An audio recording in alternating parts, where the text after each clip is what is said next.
Bismillah ar-Rahman ar-Rahim, wassalatu wassalam ala ashraf al-mursalin. Chers étudiants, sahaïdkum à vous et à vos proches. Kullu amin wa antum wadawikum bi alfi khair. Toujours dans cette période de confinement à la maison, nous allons voir ensemble ce jour, par vidéo, une séance de cours ETD du module de notions de béton armé du chapitre intitulé Section soumise en compression simple. Permettez-moi de vous présenter en premier un aperçu de notre cours de compression simple pour entamer ensuite une séance de TD de la fiche numéro 3. Donc, une section en béton armé peut être soumise à plusieurs sollicitations, telles que la traction simple, la compression simple et la flexion simple. Dans notre cas, on s'intéresse au calcul d'un poteau en compression simple. Alors, par définition, une pièce est soumise à une compression simple lorsque les éléments qui agissent sur elle se réduisent à un effort normal de compression appliqué au centre de gravité G de la section droite, comme indiqué devant vous dans le schéma suivant. La combinaison d'actions de base est déterminée de la même façon de ce qu'on avait vu précédemment dans les chapitres 2 et 4. Le calcul de la sollicitation normale est déterminé par l'application de cette combinaison d'actions. Dans ce cas, le calcul se fait à l'état limite ultime, en utilisant la formule suivante, 1,35 G plus 1,5 Q, dont G est la charge permanente et Q est la charge d'exploitation. Maintenant, passons aux différentes étapes à suivre dans la détermination des armatures longitudinales. Comme donnée, nous devons connaître la forme et la section du poteau à étudier. Dans un premier temps, il y a lieu de vérifier la condition de non-flambement. Pour cela, nous devons calculer l'élancement lambda qui est défini comme étant le rapport entre la longueur de flambement LF sur le rayon de gyration minimal I. Par définition, le flambement est un phénomène d'instabilité d'une structure soumise à un effort normal de compression, qui a tendance à fléchir et à se déformer dans une direction perpendiculaire à la force appliquée. Ceci étant, la longueur de flambement LF dépend du type de liaison présente aux extrémités de l'élément considéré. Donc, comme nous voyons ensemble dans notre figure, différents cas se présentent à nous. Au cas où nous avons deux extrémités encastrées, la longueur de flambement LF est égale à 0,5 L0, avec L0 qui est la longueur libre ou appelée aussi longueur réelle. Si nous avons comme deuxième exemple deux extrémités articulées, la longueur de flambement LF sera égale à L0. Dans le cas des bâtiments, nous avons deux possibilités à voir. Soit un encastrement du poteau dans la fondation, donc dans ce cas, on prend LF est égal à 0,7 L0. Sinon, comme deuxième possibilité, nous prenons la longueur de flambement LF qui sera égale à la longueur réelle L0. Passons maintenant à la détermination du rayon de gyration, qui est défini comme étant le rapport de la racine du moment quadratique minimum sur la section du poteau. Il y a lieu de noter que le rayon de gyration dépend du type de la section à étudier. Donc, pour un poteau de section rectangulaire, le flambement aura lieu autour de l'axe de la plus faible inertie. Suivant le schéma présenté devant vous, nous constatons qu'il se produit autour de l'axe XX, qui sera égal à la racine de B à puissance 3 sur 12, le tout divisé par la section B, qui est égale à A fois B. Comme deuxième exemple, nous pouvons voir une section circulaire. Dans ce cas, le rayon de gyration est égal à D sur 4. Comme dernier exemple, I minimum est égal à A sur 2 racines 3, et c'est le cas ici d'une section carrée. Comme troisième paramètre, nous voyons maintenant la détermination du coefficient alpha qui prend en compte les risques de flambement. Alpha dépend de l'élancement lambda, qui se calcule par les formules indiquées devant vous dans le tableau suivant. Ce coefficient dépend de la charge appliquée. 3 possibilités sont distinguées. Si plus de la moitié des charges est appliquée après 90 jours, ce coefficient alpha reste le même. Si plus de la moitié des charges est appliquée avant 90 jours, alpha sera divisé par un coefficient de 1,10. Si la majeure partie des charges est appliquée à un âge J inférieur à 28 jours, ce coefficient alpha sera divisé par 1,20 et on remplace FC28 par FCJ. Pour le calcul de la section d'acier minimale, A minimum est égal au maximum de 4U et de 0,2 B sur 100, avec U qui est le périmètre du poteau en mètres et B qui est la section du poteau en mètres carrés. S'agissant du calcul de la section d'acier en fonction de l'effort normal NU, celle-ci est déterminée en utilisant l'équilibre entre l'action et la résistance. Dans le cas d'une compression simple, nous avons le béton qui résiste aux forces de compression et même les aciers qui résistent aux mêmes forces. Donc, nous avons la résistance à la compression NU qui résiste au béton et à l'acier. La résistance est déterminée par la formule suivante. NU qui est inférieur ou égal à la section fois la résistance du béton plus la section théorique fois la section de l'acier sur le coefficient de sécurité gamma S. Dans cette formule, la résistance du béton est déterminée à partir du diagramme de contrainte déformation et elle vaut 0,85 FC28 sur gamma B. Pour plus de sécurité, le règlement BAEL a remplacé la formule précédente de la résistance par la nouvelle formule indiquée devant vous. NU est inférieur ou égal à alpha fois BR fois FC28 divisé par 0,9 fois gamma B plus A théorique fois FE sur gamma S. Dans cette formule, nous avons remplacé la section totale du béton par une section réduite BR et ceci en retirant 1 cm d'épaisseur du béton tout le long de la périphérie du poteau, comme indiqué dans les figures présentées devant vous, et cela pour tenir compte de la sensibilité aux défauts d'exécution.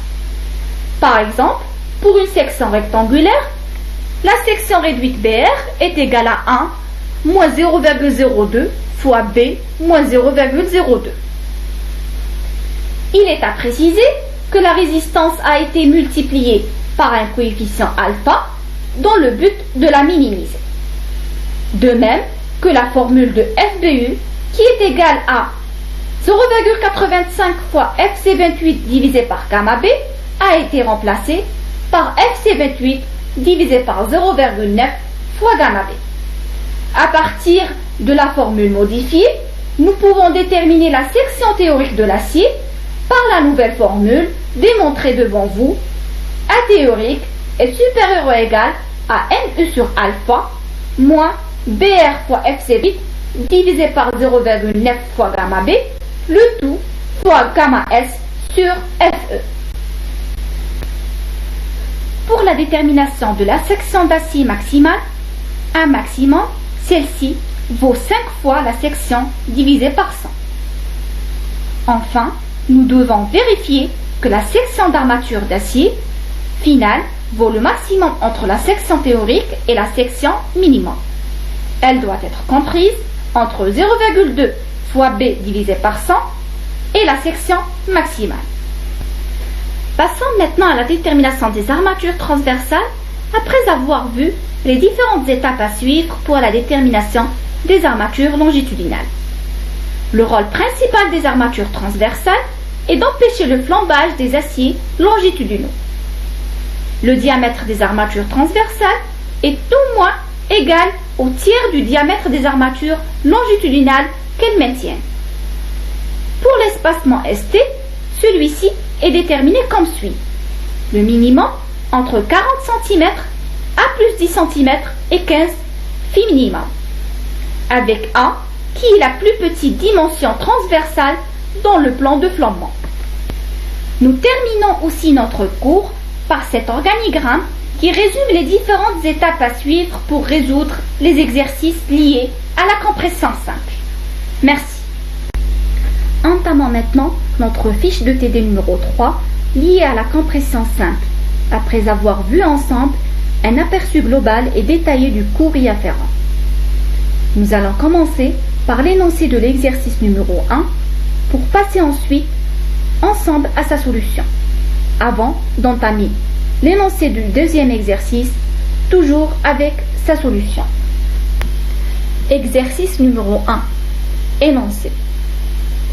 Un effort de compression NE est égal à 400 kN, est appliqué à un poteau encastré sur les deux extrémités avec une section transversale B est égale à 20 x 20 cm², ferraillé par des aciers FEE 400 haute adhérence, comme indiqué dans la figure ci-après.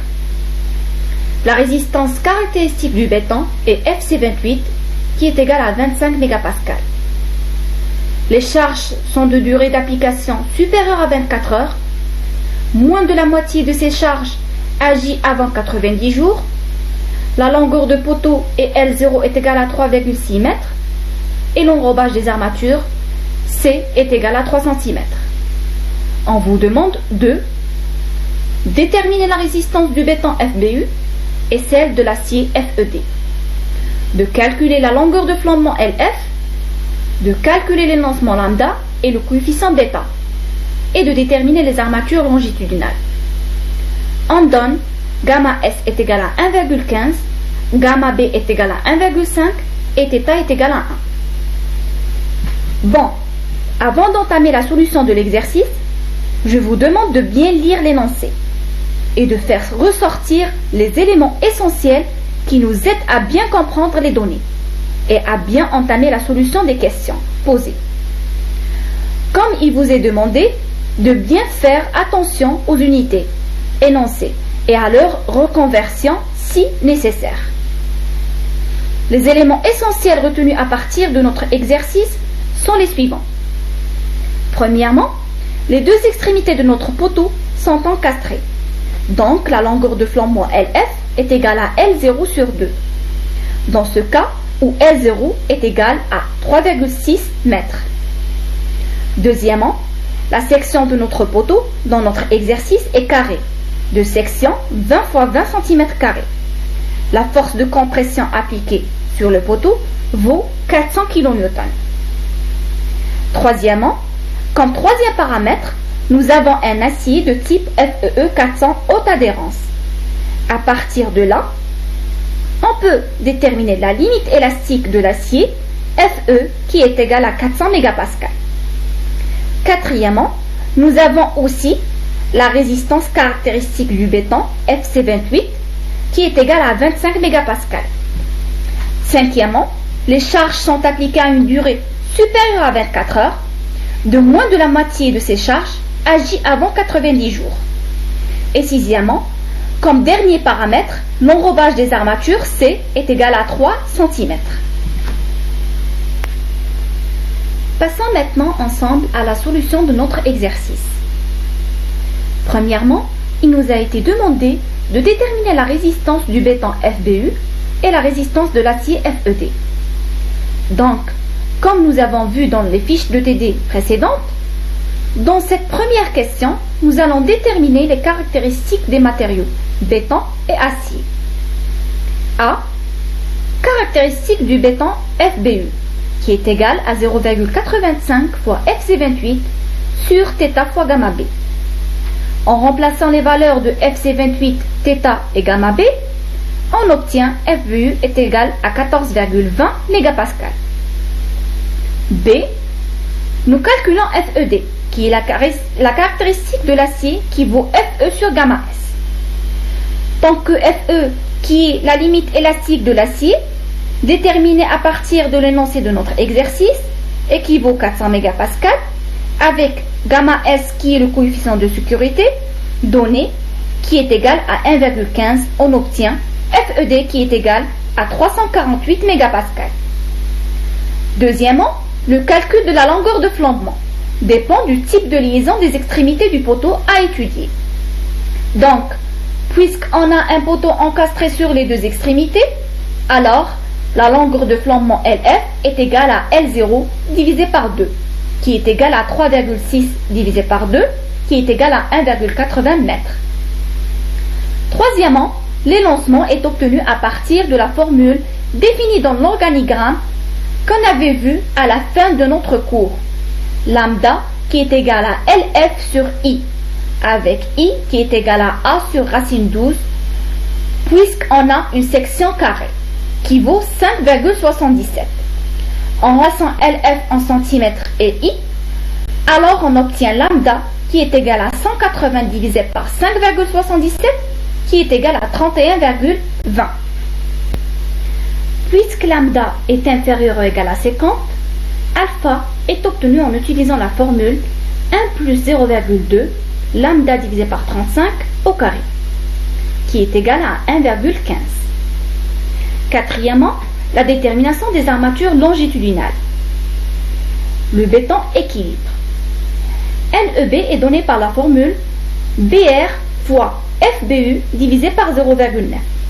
Avec BR, la section réduite est égale à 0,2 moins 0,02 au carré, puisqu'on a une section carrée.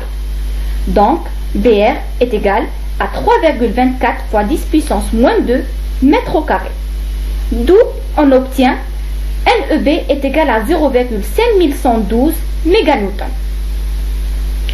Les aciers deviennent équilibrés en utilisant la formule suivante indiquée devant vous et en remplaçant les différents paramètres, nous obtenons NS est égal à moins 60,23 kN.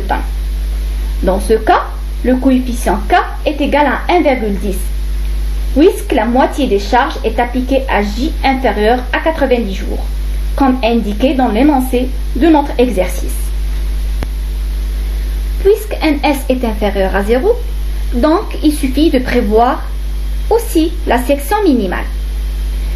A minimum est égal au maximum de 4 cm² par mètre de périmètre et de 0,2 fois la section divisée par 100.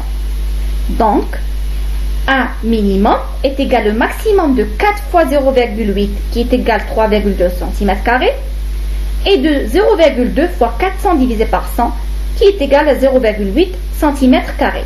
D'où on obtient A minimum est égal à 3,2 cm².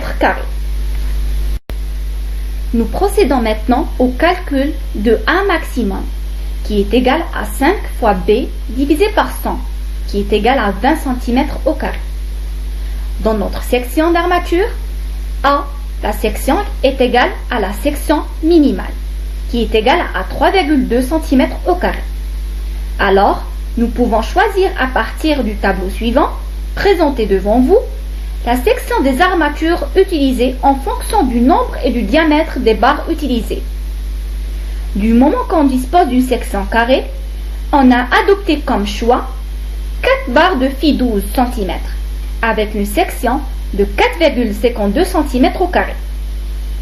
En dernière étape, nous devons confirmer que notre section choisie soit comprise entre le A minimum et le A maximum. Dans notre cas, nous avons une condition vérifiée.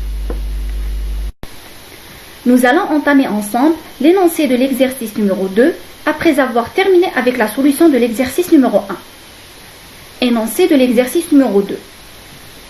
On considère un poteau de section B est égal à 20 cm x 60 cm, sollicité par un effort normal de compression. NU est égal à 1200 kN, comme indiqué dans la figure ci-après. La résistance caractéristique du béton et FC28 est égale à 25 MPa et celle de l'acier est FEE 500 haute adhérence.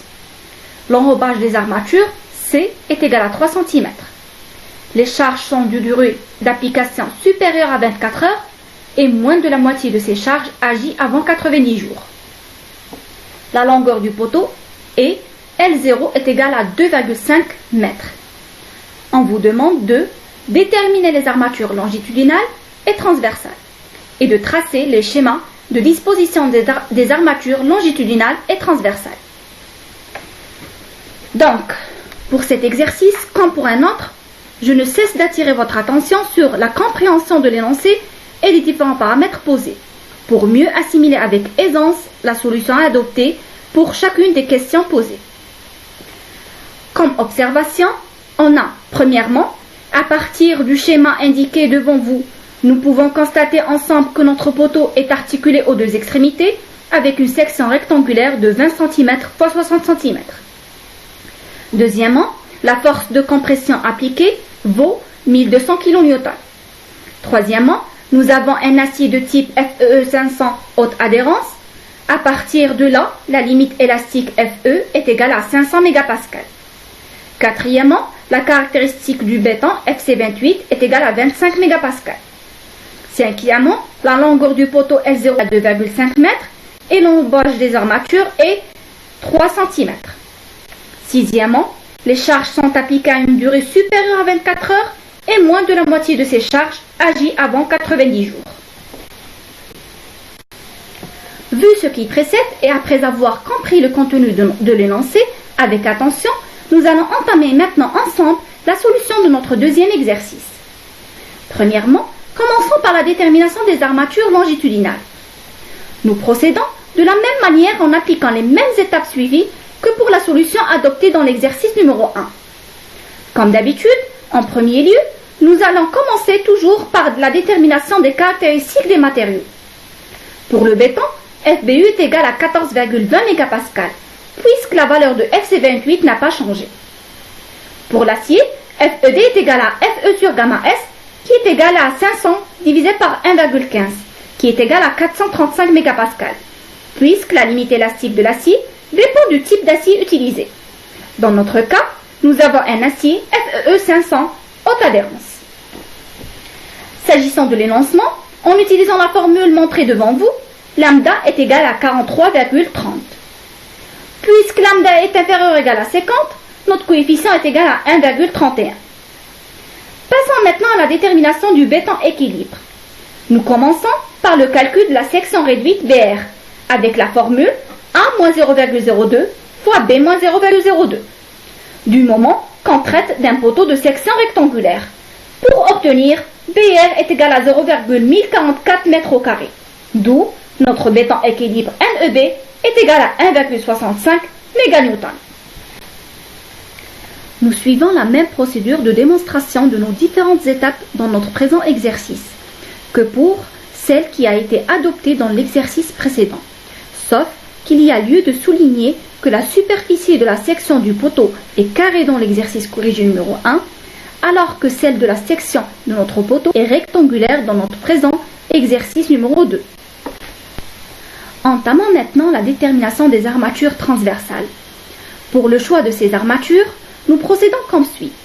Le diamètre phi t doit être compris entre 1/3 phi L et 12 mm, avec phi L qui est égal à 12 mm, et c'est le diamètre choisi pour nos armatures longitudinales. Donc, phi t sera compris entre 4 mm et 12 mm, d'où l'on adopte un cadre de diamètre phi 6, puisque l'enrobage C est égal à 3 cm. L'espacement est déterminé suivant la formule indiquée devant vous, d'où le résultat ST, qui est égal à 30 cm. À ce moment, nous aurons un cadre de phi 6 avec un espacement de 30 cm. Pour les armatures transversales en zone de recouvrement, la longueur de scellement qui est égale à 44 phi équivaut 53 cm dans notre cas, parce qu'on a une barre FEE 500 haute adhérence, d'où la longueur de recouvrement LR qui est égale à 0,6 la longueur de scellement, qui sera égale à 31,8 cm. Vu ce qui précède, nous terminons notre présent exercice par la présentation du schéma des dispositions des armatures longitudinales et transversales, tracées et détaillées devant vous. Merci pour votre attention et à bientôt.